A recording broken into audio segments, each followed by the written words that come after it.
Cause we understand, cause we are the Tech Shamans. Dude, I got this cool thing to show you. Really, man? Yeah, it's far out and technical and stuff. Awesome.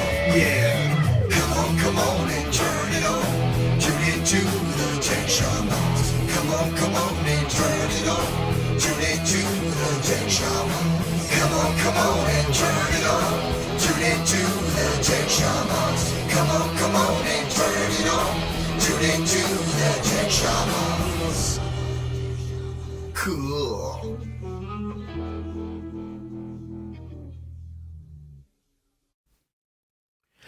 Good morning and welcome to Tech Shamans. You'll probably notice something different about the set today.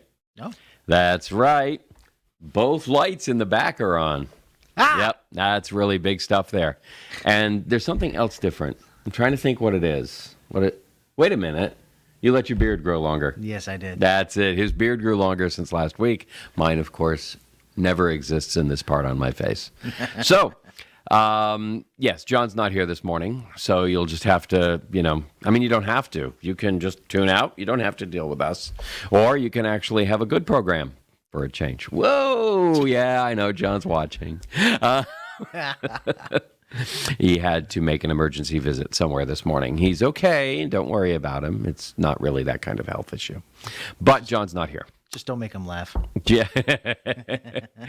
And it has something to do with the movie How to Train Your Dragon. We'll just leave it at that for now. And so when he tells people, maybe they'll get it. So let's start with the thing John's always starts with. Did you tech this weekend? No, I drove to Miami. Oh, wait, you know what? I did tech. But hang on a minute. It takes technology to drive to Miami. You know what? Did you use a maps program of some sort? I use my GPS. You have a GPS? Yeah, on my phone. And you don't use Apple Maps? I did. Okay, well, that's what it is then. But no, I went down to Miami to install Ring cameras. Okay. So yes, I guess I did tech. There you go. Yep, you installed cameras, you used maps programs. I mean, you can't get away from this stuff. It's everywhere. Everywhere. Yes, except our script. The we're working our timing. Yeah, so what did I do this weekend? I'm really having trouble remembering. It was so long ago. I know yesterday we played D&D. That was fun. Did a little mini game, and then Saturday was spent doing a lot of chores around the house, actually, and then having to run out to do something. But I'll be darned if I just absolutely cannot remember what the devil we did. It's not, I love living in the minute, and that's exactly what I do. I'm right there, I'm present, and when I'm not there, I'm here. Which is actually more than just a metaphor. When I'm not there, I'm here. And when he's not there, he's over at that place over there. I'm somewhere else. So there you have it. No, we've got some really good stuff on the menu today, and we're a really big shoe. We're going to start with since I'm here, I'm going to start with the number one piece on the menu, and that is that, of course, the Biden administration tells struggling small businesses to work with Amazon. I mean, what could possibly go wrong? I mean, this is... absolutely nothing. It's absolutely mind-boggling, and I'm sure it has nothing to do with them, I don't know, refusing to publish books that were, condemning of the, Biden presidency. It has nothing to do with them, stifling books that promoted the Trump presidency. It has nothing to do with them, I don't know, turning off servers to, social media sites that were capable of, still capable of, talking about, the Trump presidency positively. All those things, I'm sure, had nothing to do with the fact that then the Biden administration comes out and says, hey, we know you've lost a ton of business last year to Amazon, so you should just double down on that and lose more. Yeah. I mean, it sounds like a great plan. If you have any kind of, marketable idea or product, why not put it on the largest platform that's known for taking other people's ideas and then reselling it and finding out how to make it better and reselling it for their own. So it sounds like a great plan. Let's see how fast we could put ourselves out of business. Yeah, I mean, I don't know what they think they're doing. We're talking about a lot of mom and pop realtors, or not realtors.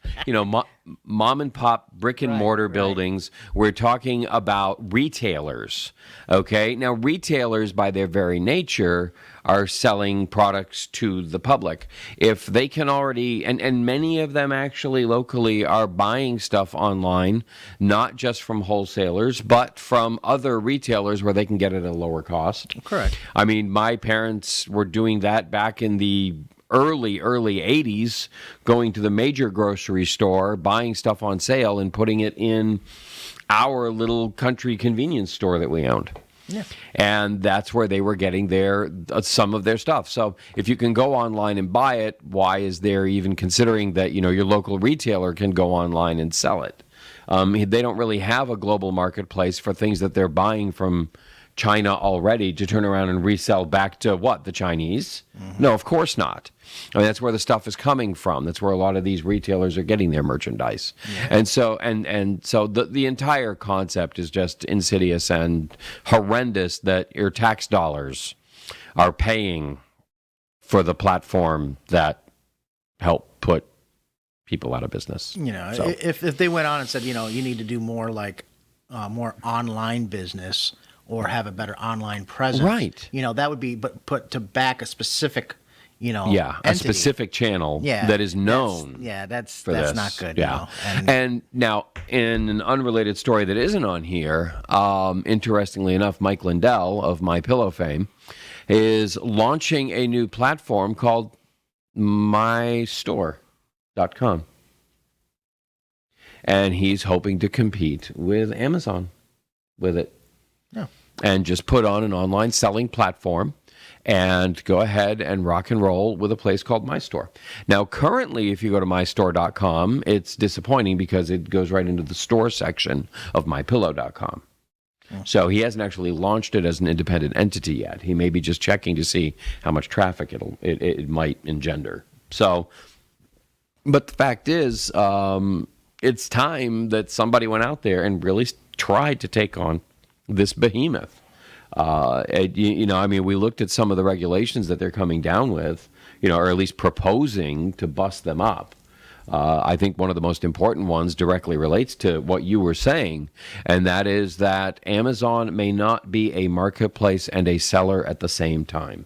Right. And so they're going to have to pick one. Yeah. And currently, they have 12 million Amazon products on Amazon. I want you to think about that. Amazon itself sells 12 million products. Now, that's out of 350 million products that are available on their platform. Obviously, it's the 12 million most profitable ones. But it's just because, they can. And Amazon is the Alibaba of the United States. Yeah. And you saw what just happened to Jack Ma. Oh, no. Oh, my goodness. Yeah. Last week, the Chinese government cracked down on him, started to knock some of his servers offline. Ooh, yeah. He's not supporting the CCP properly. So they're going after him.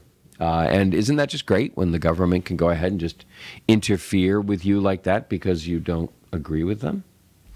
It's magic. There you go. Hence, Mike Lindell starting his own platform because he was also deplatformed in an unrelated story. So let's go on to the next one, which is really kind of a fun story. How a space engineer made her own rotary cell phone. This is actually a lot more complicated than it looks. However, I will say that the phone dial is actually repurposed from and this is kind of funny, it's straight out of an old princess phone, and she managed to make it work. So pretty darn cool stuff.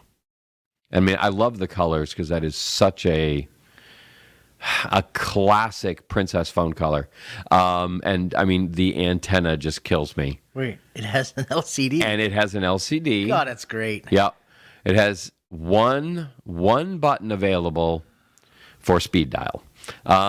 You can speed dial one person. Only programmed to 911. No, it's programmed for her husband, Oh, which is really going to be silly. If she ever starts to make them and produce them, everybody just gets to call her husband. That is a pretty cool nostalgic type device. You know, I heard a word this last weekend that I thought was freaking fantastic, and that was nostalgic. Ah, there you go. That's Nostalgic. a great word. When you take something classic and you remake it, it's like...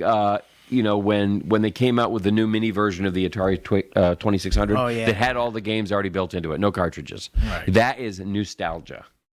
And I think that word is freaking phenomenal. So, if nothing else today, you got the word nostalgia out of our program. Yes.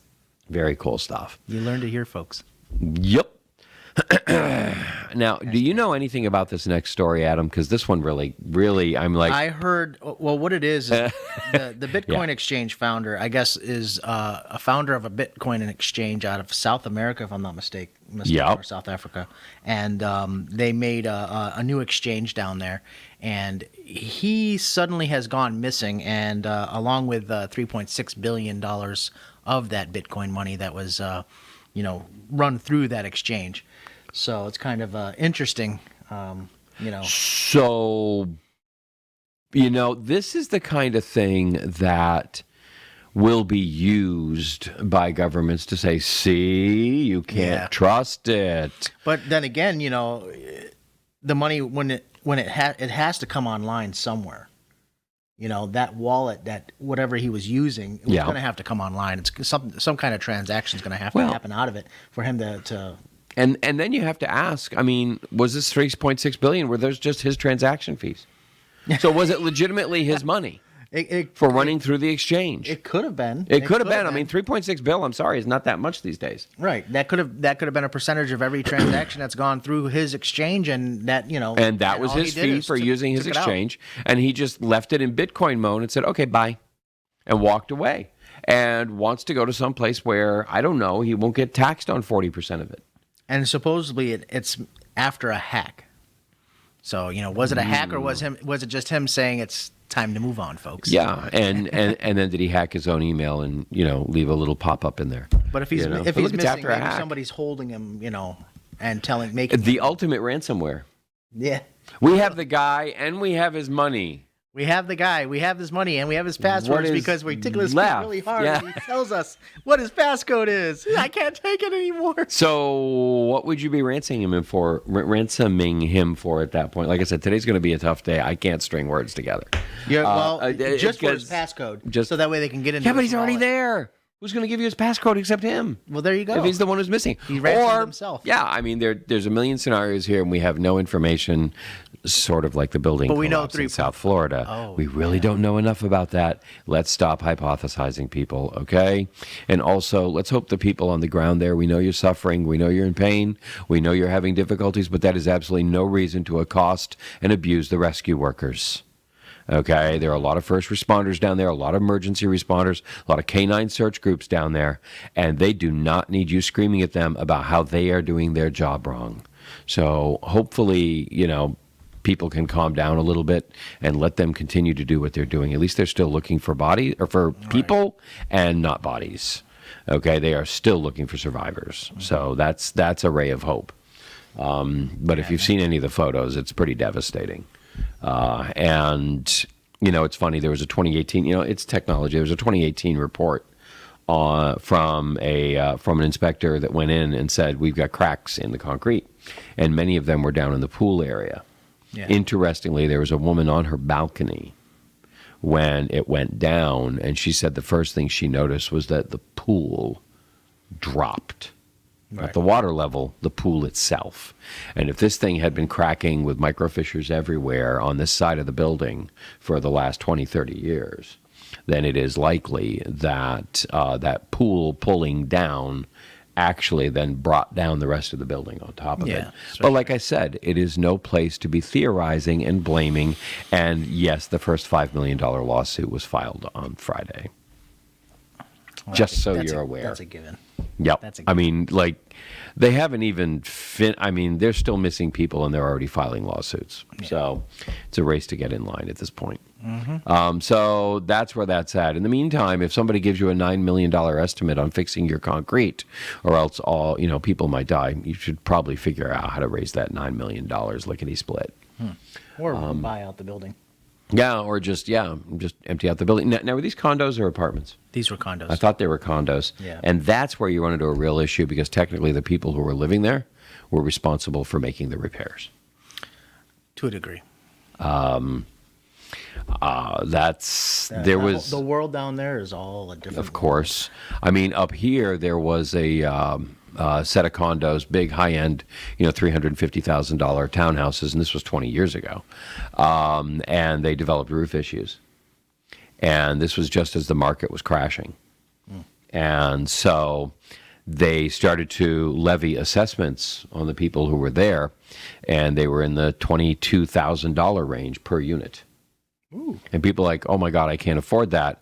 So because they'd run up the value in them, they sold them, and walked away, or they'd bought them at the peak and had no equity in them, and so they walked away. And what was happening was the remaining residents were seeing their assessments going higher and higher, because they were now having to transfer the other people's non-paid assessments. By the time it was done, it was about $56,000 per unit in assessment, because roughly 2/3 of the people had walked away. And so that's what you run into in these circumstances. How do you divide 9 million by 200 apartments? Right. And that's what they have to pay. So it really is a peculiar situation.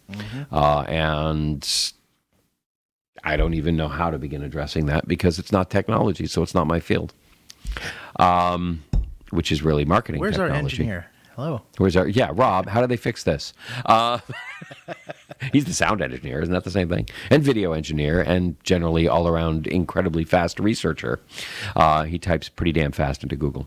So that's what's going on. Now, on the fun side, this is kind of an off kind of technology, but in the wonderful world of archaeology and paleontology, they have discovered a new species of human. Human, yes, who is apparently the progenitor to Neanderthal. Oh, goodness. And so that is a rather fascinating piece that they've done. They've checked it out, and it seems that the time frame and the structure appear to be whatever it was that crossed with whatever it was that actually ended up producing Neanderthal. I was going to say a big pile of dirt. That's pretty much right. Yep, that's what they got. Now, interestingly enough, right after this came out, and by the way, this is found in Israel, which is really fascinating to think of, because we always think out of Africa, everything, the Leakeys and everybody all work down in Africa. But to see this kind of thing outside of Israel or China, which is where we also see a different offshoot of humanity. And of course, like 48 hours after, the Israelis announced this, the Chinese announced, we found another one too. Yeah, so there's multiple out there. My first thought was maybe they were orcs. I was going to say on Mars. Yeah, on Mars, yeah. We found another one on Mars. Yeah. No, this one was in China. But I'm thinking maybe, they found hobbits. And now maybe we've got orcs. If it's the progenitor of Neanderthals, we're probably talking orc. Okay, maybe so Neanderthals are half orcs. Like I said, I spent Sunday playing Dungeons and Dragons. So oops, this is where I'm at. We found a flying dragon. Yeah, that's the next thing. And of course, we've all seen those images that are really cool. Yeah, the four-legged, winged creature, something that has never actually been found, to my understanding, because the wings are actually the front legs. Oh yeah. So you don't have 4 legs and wings. So a griffin is like that's a thing that can't be, because the entire bone structure does not exist. And so Pegasus is another really good example of something that you got 6 limbs now. Not 4. Oh, okay. So it's no longer a quadruped. Yeah. It's what is that? 6. Hexaped. Yeah. Because oct would be 8. There we go. So that was kind of cool. Into the land of mythological. Now, this is interesting. Adam, what's up with this? Well, this looks more like Western Digital is having some issues. Some of the MyBook NAS devices, which are basically like a cloud storage, it connects to the internet and allows you to gain access to your data files. Straight ahead. Where am I? It helps you gain access to your data files that are stored on your NAS at home, and using their cloud feature. So basically, you log into your account, and your files are there if you need them on another computer or another device while you're away. Problem is, what has happened is somehow somebody has gained access to the cloud features and initiated, I believe it was at like 3 p.m. A few days ago, a remote wipe session on these devices, and people were waking up finding that their network attached storage device has now been emptied of all their data and reset back to factory settings. According to Western Digital, they're saying it has to do with malware on that on somebody's device, right? But that doesn't make sense, because why would one person's device cause multiple devices across the world to remotely wipe? No. It's I think what they're saying is, in each of these situations, okay, the malware on someone's device recognizes that there's a Western Digital, bank attached, and so all of those infected devices are all infecting their own storage. But the remote wipe session has been initiated all at the same time frame. Okay. So it's kind of weird that everybody, there's a few things. Western Digital's they're still investigating it, as a matter of fact, and they announced that they're still investigating it, and their recommendation is to disconnect the drive from the internet. And these are older devices, but they're still working. Yeah. They and a lot of people even use them in their businesses because they work so well. This sounds to me like somebody planted, like over time, infected other devices, which then infected these, and they had a countdown timer. Well, that's a good possibility. Yeah. But the remote wipe session is coming from the cloud.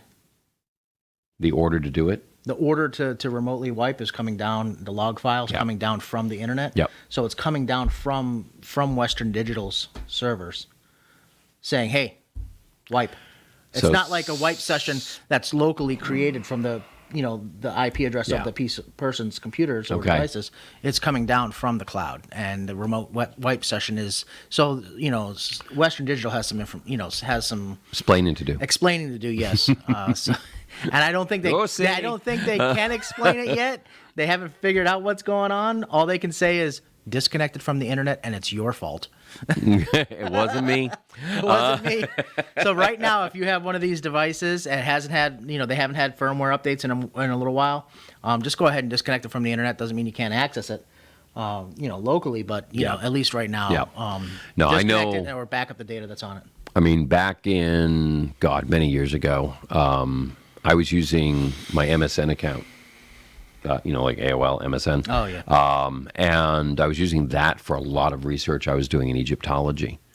And so I had this bank of emails saved in there and documents sent with researchers all over the world as we were compiling all this information. It was my stuff I was working on. I had emails from, just some of the top Egyptologists in the world getting back to me with data, with references, with comments about my work so that I could improve it. Or in some cases they were just, like, oh my God, this is fantastic. And it's like, okay, I really want that. I really want that, James Allen said this about my work. And I wake up one morning my email is basically empty. And I'm like, where's my email? And at the top, bing, this thing comes up. Bing was a pun because it was MSN. I get an email saying, by the way, we decided that, anything over 6 months old, we would just erase. We decided enough is enough. Goodbye. Yeah. And I'm like, excuse me? I need to recover this information. I mean, now, you have a Yahoo account, and same thing. I had both MSN. I had AOL, MSN, and Yahoo, and the AOL fell off. MSN had picked up at that time, and it was gone. And they absolutely assured me, that there was nothing I could do to recover any of it. So years of research was just toasted in an instant. So now, what did I learn? One, I try not to use my email as a database. Two, I pay for a database that's supposed to be a database. I use Dropbox. I use Dropbox a lot. I love it because you can share. It's great for assets if you're working as a team. Set of assets. Cover your assets, will you? It is great for sharing folders of information. Yeah. They are upgrading in many ways right now to where you can now begin to do some of what you can do with Google Docs. Mm-hmm.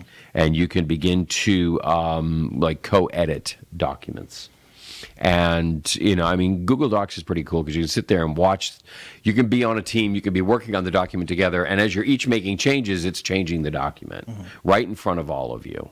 That is kind of a cool feature. Okay. And I think they're coming around to it with Dropbox, because if they have that, then they've really got it hands down. I hate Google Docs myself.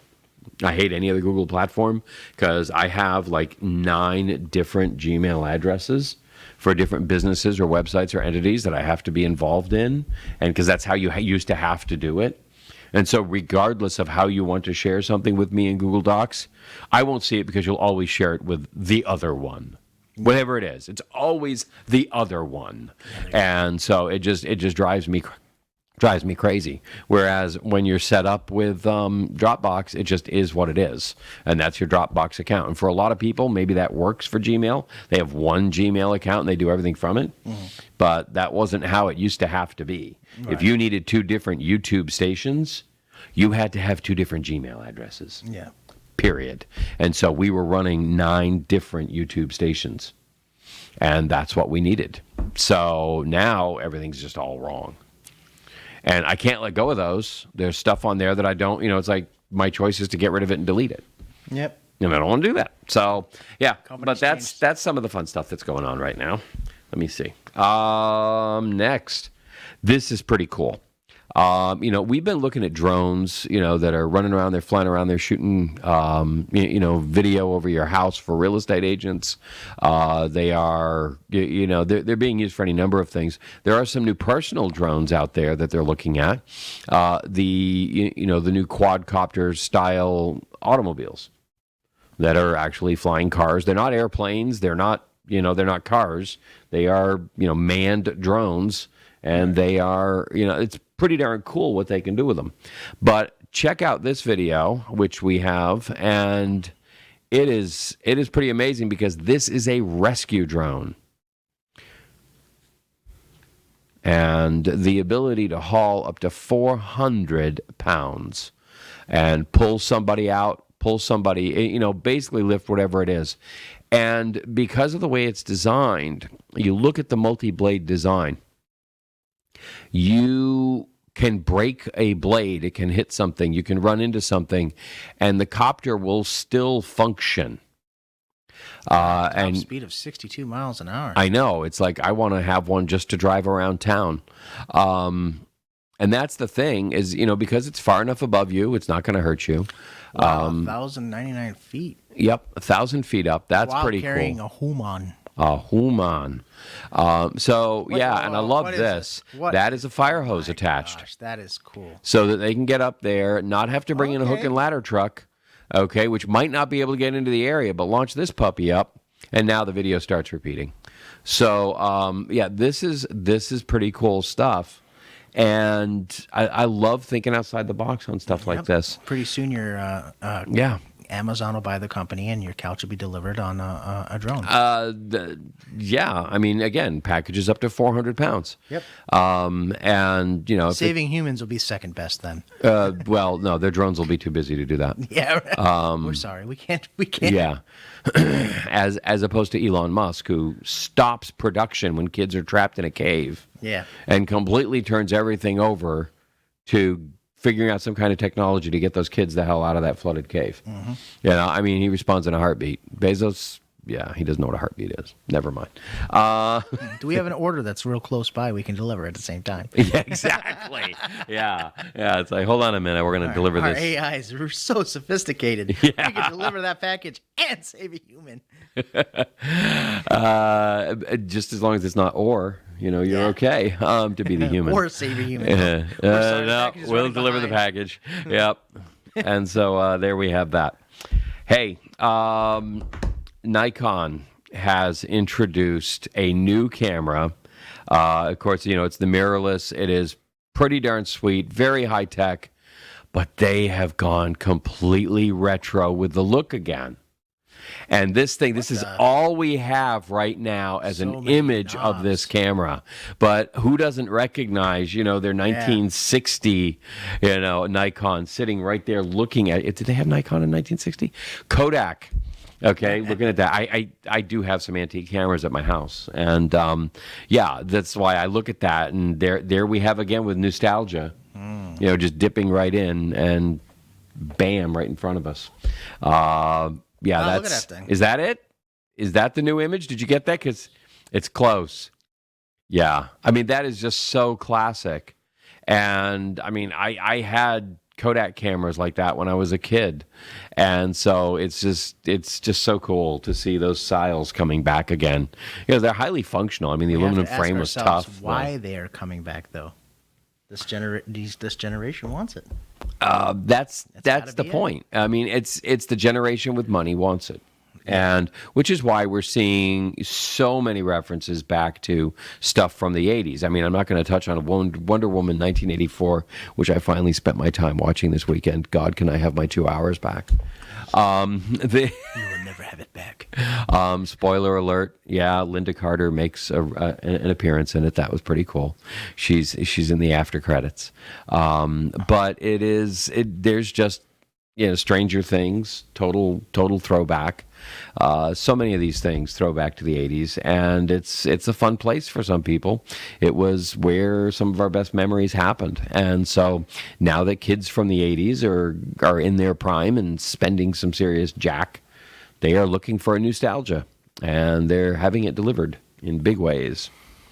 What's next? Ooh, TikTok. We've discussed TikTok many times on here, and we've jokingly referred to it as spyware. But in actuality, documents and company insiders have come forth showing that if you wanted a list of users of TikTok, it actually would come from the Chinese parent company of TikTok, where they had all of the American users, all their profile information, all their documentation, everything was all coming from basically on the letterhead of the parent company, not from TikTok. So when you look at that and you check the back, it's like, wait a minute. That means that this information that's in TikTok, everything it's gathering, and by God does it gather a lot of information. Okay, it's a video app that's on all the time, basically. It's all being funneled through the parent company. What's funny is it went through the parent company and then back to TikTok in order for the engineers to use it. Of course. And so it wasn't even coming from inside TikTok. It was coming from above. Yeah, they're saying that the lines between ByteDance and the company is kind of like the And lines are blurred. Blurred would be there may not be any lines. Yeah, there can't be. Yeah. Because, Yeah, you're looking at shades of technology really belonged over there to begin with. So yeah, it is what it is. Yeah, it is spyware. It is meant for social monitoring, not social media. Social monitoring. I just came up with that, and I kind of like it. That's Catchy. I like that social monitoring platform, which is what it is. And I mean, it's not that far off when you've got other social monitoring platforms like, Facebook and Twitter that are making decisions about who can and can't post, and then where that's being reported. There's been a lot of details about that coming out. Emails showing direct link between, political party members hiring. Consulting firms to then give their exact instructions over to Facebook and Twitter.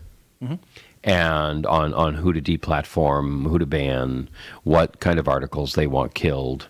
And it's not like they can go, oh, well, they just happen to be working, working for them and working for us, when the instructions that are from the political party are the exact same instructions that are then given to the social media platform, and then they act on them. Yeah, I mean, they can just see an article going, and they say, oh, they can find out what's trending and how to. Could you nix that, please? Yeah, nix that. Yeah, nix and, it. Yeah, and that's it. And let's add a fluffy bunny to it, and it's now better. Yeah, add disclaimers on it. Show that it's put a fact check notice on it. Oh yes, put a fact check notice on it. And there's actually this is not real. Yeah, there's stuff that has come out between the political operatives and the social media companies, and they're going, no, we saw that, and in response to our email, we saw that you put the fact check on it. That's not enough. Please go in and delete it. It shouldn't be out there at all. Okay, this person shouldn't be allowed to speak because they don't like us, and they might say things about us that we don't like. Put a lock on it and say it's a danger to your children. If you really want to see it, you have to sign in to see it. And if you sign in, then you've been added to the list of people that we need to have discussion with. Exactly. I mean, you can run the whole ivermectin situation right now, which is medical technology that is being suppressed, and just the very act of discussing it and talking about it and trying to get information on it from your colleagues or whatever as a medical professional is getting you blacklisted. Ooh. And that's a real problem. Of course, hydroxychloroquine. It's in the words of one very prestigious medical researcher, drugs are not red or blue. Okay, they are not political parties. They work or they don't work, and we need to be able to discuss what works. Pills are white. Pills are white. You could take the red pill or the blue pill, I guess. I was thinking that as soon as I was saying it. But, they're not political in nature. And so that is a problem, that they are politicizing treatments. They're politicizing everything. Well, of course, which is kind of sad, that kids can't even go to school anymore without, Now, next on the list is, this one's you, buddy, why Windows 11, which, by the way, I guess is going to be called 11Zs. That's what we're calling it. 11Zs. Why is 11Zs forcing everyone to use TPM chips? What is up with that? What is a TPM chip? Yeah. You say it's a trusted platform module. Yes, this is a particular for people that have custom built or DIY computers. Most gaming computers and stuff don't have a TPM chip built onto them. So by that very nature, according to Microsoft, Windows 11 won't install into your device. So what they're doing is they're kind of controlling the marketplace. They're telling the OEMs that, in order for your device to run Windows 11 and be certified, it has to follow these guidelines. It has to have, this particular processor, this. But the biggest hurdle right now is that TPM chip. TPM, basically what it is an encryption, a hardware encryption module that allows for instance, when you sign up for Windows 11 right now, they're forcing the hand to go ahead and say, if you have Windows 11 Home Edition, you have to have a Microsoft account, right, in order to use the software. Yeah. Which then allows, obviously you now have a Microsoft account and your stuff's online. If you get hijacked online, then you lose access to your computer. It's just a wonderful program, but. He's being sarcastic. I'm being very sarcastic. Yes, yeah. If you have a computer, you shouldn't have to sign up to an online service. Let me try to paraphrase that whole certified chip discussion and how it actually went down. And it was like, hey, it'd be kind of a shame if your chips didn't work anymore. If your chips didn't. The great thing is computers, like, say for instance you do have a gaming computer, and it's been built after 2016. there's you have UEFI firmware inside your chipset. All you have to do is you can turn on the trusted platform. It's another feature that's it's an Intel based feature that you can turn on inside, and allows you to be able to emulate a TPM chip within your within the BIOS of the computer. So you'll still be able to install Windows 11. But the real reason is for the encryption feature, BitLocker. BitLocker allows a user. Aren't they in the mall? No, that's Foot Locker. I'm sorry. Go ahead. BitLocker. BitLocker allows you to encrypt your hard drive. That's where teenagers work. And it's now going to not just be software driven, it's going to be hardware. It's going to be encrypted to. So, for instance, if you take that hard drive and somebody steals your computer and tries to remove the drive from your computer and install it in a different computer, it's going to be encrypted and locked. And it's not just encrypted and locked by a software key, but also by a hardware key, which is that TPM chip. And it's supposed to make your computer safer. It's normally used in the business world, and Microsoft's trying to implement the TPM to stop people from getting, crypto locked and things like that. Right now, it's going to make it a lot harder for you to upgrade to Windows 11 on a lot of older devices. Oh, yeah. So that's going to be one issue. And then Windows 10 is supposed to be supported until 2025. So I think you're going to be fine. I don't think because major your Windows thing. computer will be dead long before then. Yeah, and I think that's what Microsoft's really betting on is, it's time for Well, they only have a 24-month lifespan anyway. Well, the way Microsoft is a software company, right? Yeah, right. Their lifeline is their OEMs. Yep. In order for their operating system to get out there in the world, they also want to help their OEMs push more product. So by adding the TPM functionality and the requirement will allow more hardware sales for their OEM partners. By allow, it means force. Force the hand. More hardware if you want sales Windows on 11, you have to end up getting different hardware, which helps the OEMs. But even though the specifications for Windows 11 will function on computers that were running Windows 7, so it's not, Right. A lot of business class machines will be able to run it. Yeah, Most consumer grades will have issues. Except they won't have the security features that it's one thing to say, hey, I want to upgrade my security features.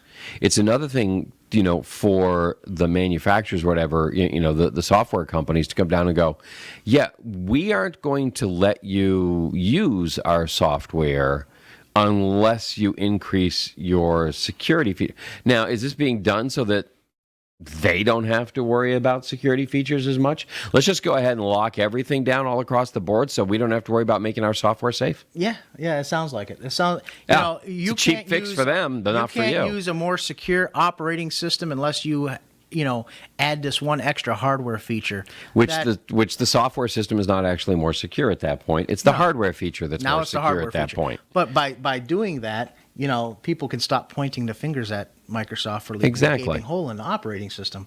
Right. They're going to find a way around it. They can save money on that now. They're going to find a way around it. The real thing to do is to figure out, what is the motivation for people who hack and do these things? There's two motivations. What are they? One is money. Yeah, those are your ransomware types. Those are the ransomware type. Yeah. And then some of them are just because. Right. And that's the godlike feature in some people that just say, I can do it, I did it, and it made me feel well. It's digital graffiti. Yeah, exactly. That's exactly It's digital what it graffiti. Is. Yeah. Okay, look, I can go make my mark on the world. Right. So it seems that, the ransomware people, clearly criminal, okay, and we should be able to find a way to track them, and nail their butts to the wall, which, we've got people now starting going, well, guess what? We're not going to keep our platform up that was facilitating that anymore. And we saw that happen. But then we also, we have to look at the other people and say, hey, let's help just channel them into ways where they can make a more useful mark. Mm-hmm. Say, look, you're really good at what you do. How about you, take that talent and help us hack cancer? Hey, there's a thought. Right. Help us, figure out a way to turn our societal problems into stories that they can relate to, and change the language so that whatever the problem is, we find a way to convert, the gene sequencing of cancer into some kind of code that these guys can then use their abilities to hack that code. And then you want to make a mark on the world? There you go. You don't have to hide it. Yeah. We'll give you, $10 million tax-free. Rock and roll party, dude. That's the prize for hacking this code. Turn it on to that. And, and then literally have a background check on, but if you're going to compete in this other world, you're going to play in the black hat space, you can't qualify. Right. For the $10 million tax-free prize. That, to me, I don't know. Maybe we're just sitting here, using technology to solve the world's problems. It's what we do on Tech Shamans. That's why we're shamans. Yeah, we predict the future. All right. Another one for you here. We have some good news about NVIDIA graphics, the cards. What's going on? Well, looks like NVIDIA is saying they're going to ramp up production this month on their, I believe it was their 3060, or I believe their 3060. Is that because they can ramp up production now because their factories are reopened, or is it because they were just being stupid and didn't realize demand was still high? No, I think they wanted to. Well, I think because when Bitcoin started coming down, and there's no longer that any reason to say, hey, look, there's a shortage of our GPUs because people are mining, so we can drive up the price and demand for them. Now that well, then that's not increasing production. They just basically flipped the switch and said, yeah, we better go ahead and start making them because you know what, I don't think the market's going to hold steady that high for our chips anymore, and we're going to have to. Well, we don't have an excuse for it anymore. I think maybe what it's boiling down to, because if they can cut. And this is fascinating. If you study economic science, one of the main differences in business management was really, between a capitalist economy and a communist economy. And there was just, I was watching a program where there was like a summit between people from, economists from both sides.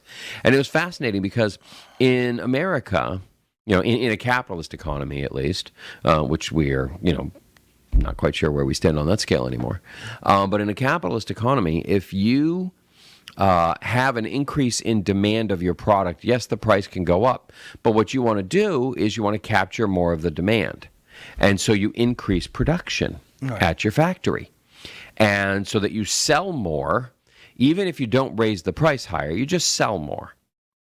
Now, that was befuddling to people from the Soviet Union because in a communist economy, if they see a rise in demand, they immediately, and remember, prices are fixed, they immediately cut back on production so that people don't get the idea that they can get this thing anymore and it shouldn't be popular.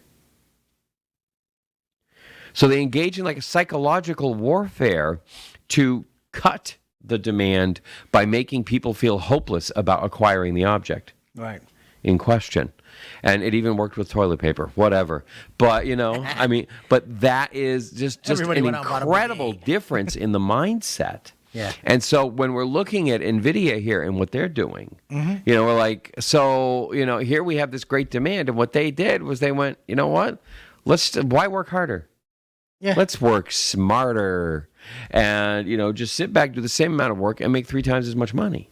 Well, not just that. They drove the price up. And then at the same time, they raised, people now want the product. They want the product. They're dying. I'm constantly get, weekly phone calls. Do you have any graphics cards in stock? No, I don't.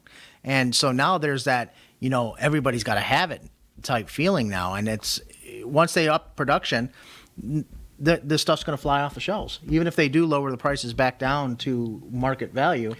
If they just cut it down to twice instead of 3 times, when with this drop, everybody's going to be hungry as hell. In the article, it even states that some of that crackdown on crypto mining over in China was helped this, which is it didn't make any sense. Why not just produce what you can produce and just keep it going. You know, it didn't make any sense. Yeah. People were buying it. The people were buying it. You know, Yeah, You be know, if happy. they created Make their more own sales. shortage, why do you have to add to the problem? There was no reason for it. No. You know. No. And, you know, a natural shortage is one thing. And, of course, we're seeing that a lot with lumber prices, too. It's just crazy. Yeah. There are not fewer trees out there, I promise. Okay? It's just insane. Okay? They're all, it's part of options contracts and inflation hedging. And so all these contracts have been bought up, you know, out in the future for these prices. And so the manufacturers, the lumber mills, they're all looking at it going, well, if the futures contracts are selling it for $1,000 a board foot, why would I charge $200, which is what I actually only need? You know, I'm going to go ahead and charge $950 a board foot. It's like because I can. It's almost like, you know, these companies, larger companies, say, "Hey, you know, that guy's just raised his price. That guy just raised his price. He created a false shortage. Oh, you know what? We can make more money. Hey, guys, this is how we can make money." It's the Look same. at gas stations. Look at chicken wings. There's a chicken wing shortage. From why? We Chickens had no are being born with fewer wings. Back in the day, we had avian bird flu. We had to call a bunch of chickens. Right. Okay, that was a given. The egg prices increased because of it. Right. Egg prices are down still, but chicken wing prices are through the roof, and they're having a hard. They're saying people are sitting at home eating more chicken wings. Are you kidding me? I mean, really? What an excuse! Because of COVID, people are at home eating more chicken wings because they have a craving for chicken wings. Okay. People went to the bar and ate chicken wings. They're going to eat chicken wings at home. It's irrelevant where they go. They'll start eating the same amount. It was the same thing as the toilet paper shortage. Oh, geez, I know. Okay, there was no toilet paper shortage. There was no wood to make toilet paper. Yeah, it was all being put into lumber for houses that weren't being built. No, but the whole toilet paper. I mean, businesses had no trouble at all getting toilet paper. Why? Because the factories were geared to make that kind of toilet paper, not consumer grade toilet paper. And so there simply was a shift in demand from offices to home because people weren't being allowed to go to work. Right. So there was a little bit of a bump, but then people got stupid and hoarded. And to this day, I mean, they're still, you know, writing out homework assignments on toilet paper because they got, 9 years worth in the back bedroom. I want to know who's hoarding chicken wings. Yeah. I mean, seriously, hoarding chicken wings. I don't even get that because that's not a case where, well, there's consumer style chicken wings and then there's the non-consumer. They're freaking birds, okay? You're getting the same wings out of both of them. Now, and we've decided to cut down on wing production. We only cut off one wing and let the bird fly around. There you go. We just amputate one. It's the humane thing to do. He flies around. He walks around in circles all day. We just got 15 new chickens at my house, so the very thought of chicken wings is nauseating to me. But so now this is kind of cool. Venmo has decided that instead of punishing everybody who's trying to use, their app to do business, they're just going to make it possible so that you can say, "Hey, I'm using this for business. I'd like to pay more." Yes, you heard me right. Items through your personal account. That's a great idea. And now Venmo, to me, is PayPal. Okay, they're the same company. So it's just astounding that Venmo would take this long to figure out that they needed to be doing what PayPal does and have business accounts. And so, that aren't actually business accounts. You can use your PayPal to do personal business. So you can use your PayPal to transfer money to somebody. I mean, so there's going to be like a Venmo marketplace. You'll search through the Venmo marketplace, you purchase something, and you go pick it up. And, cool and groovy. Don't have an issue with that. But, what they're looking to do is catch the serial offenders. Okay? The people who are always using Venmo for their business and trying to do the free transfers. And going, look, I get to keep 2% more money. And really, it's 10 cents plus 1.9. Okay, it's pretty darn cheap. I mean, it's cheaper than a credit card. I thought a serial killer was somebody who poured too much milk on her cereal. No, actually, that's the guy who did in Captain Crunch and Count Chocula, bastard. So he's a serial killer.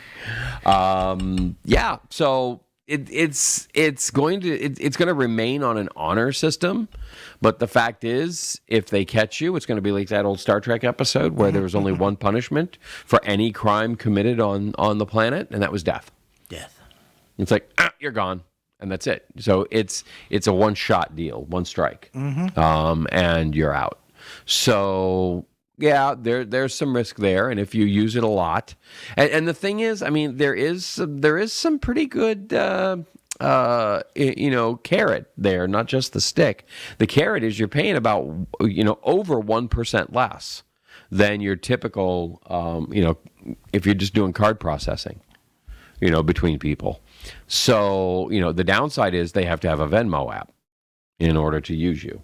Right. Which, again, they go, you send them a Venmo invoice, they open a Venmo account when they get it.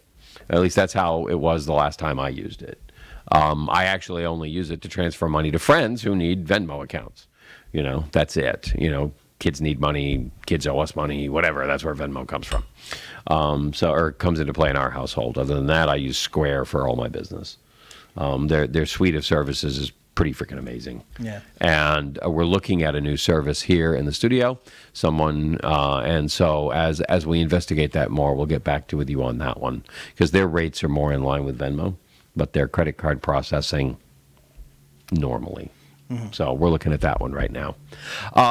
And I hate to say it, but we're actually out of time. We're out of time, folks. Do we have? Let's talk about the Pentagon's UFO report really quickly. Yeah. Because we can wrap that up in 45 seconds. Go read no problem. Ready? Nothing. No, they have. It's kind of neat. Well, what did you get out of the report? Anything exciting? Nothing really. I mean, it's they see it, they don't know what it is, and they leave it at that. I think what I found to be Sounds the most intriguing part is the practical aspect. Like climate change. Doesn't matter who's causing it. It's there. Right. Okay. And how do we deal with it now in realistic sense? Because if these things can maneuver like this and navigate like this, which some of them are looking like they do, then they pose a threat to air travel. Correct. Because one can just go zip right through a plane. And it'll explode, and we wouldn't know why it happened. Exactly. So, again, if you got any questions or anything, you can write to us at techshamans@webeamtv.com, and we will see you next week. Tech out, everybody.